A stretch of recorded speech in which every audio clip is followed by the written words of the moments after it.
this will be the second album since Tom Meighan left Kasabian, and or was rather asked to leave Kasabian, and it's called Roadrunner.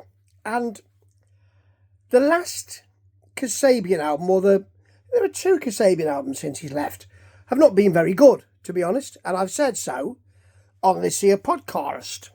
And I thought maybe this album would be him saying, "Ha ha, look at this, I'm better." But it isn't.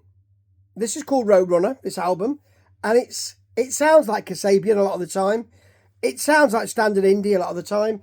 It sounds like the kind of stuff that Liam Gallagher is producing, except Liam Gallagher's last album, come on, wasn't it, is better. Better than any of these tracks. So, there's a big noise in Use It or Lose It. There's quite a lot of tough, guitaring, rough feel. But it's very ordinary, rough indie, basically. White Lies is, again, indie, but I suppose when you look at that, it's got a Larry groove to it. It's got a kind of, come on, let's have a party groove to it. I like the bass that's driving Silver Linings with its baggy beat. That's a bit Manchester to me. It does work. That bass driving it does work. I like High on You very much. It's a glammy stomper. There's nothing wrong with that whatsoever.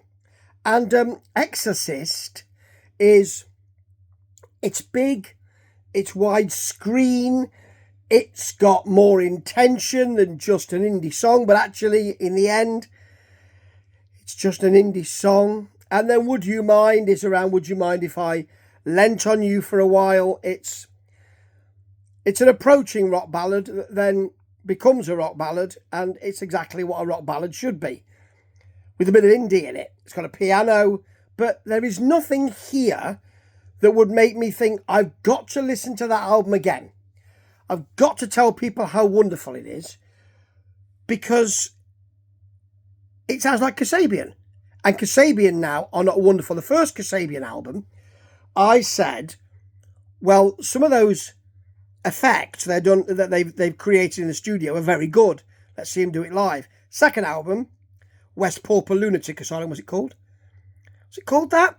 Something Lunatic Asylum, wasn't it? It's great. And it's an opening out of their sound.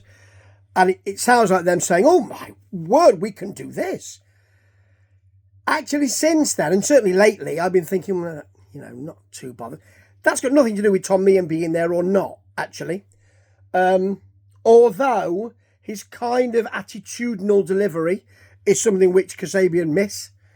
Here, on this album, he tries to be a little bit Stone Roses-y, I suppose. It's a bit Ian Brown at times. And Ian Brown can do that, thanks.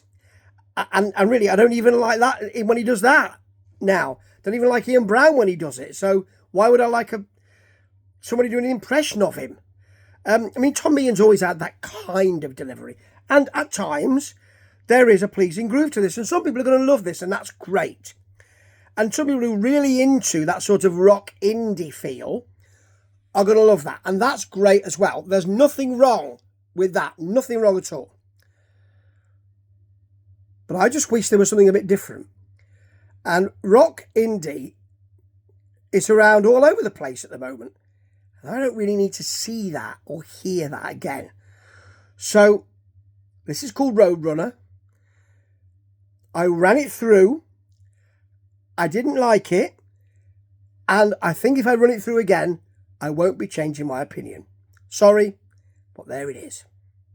Ta-ta.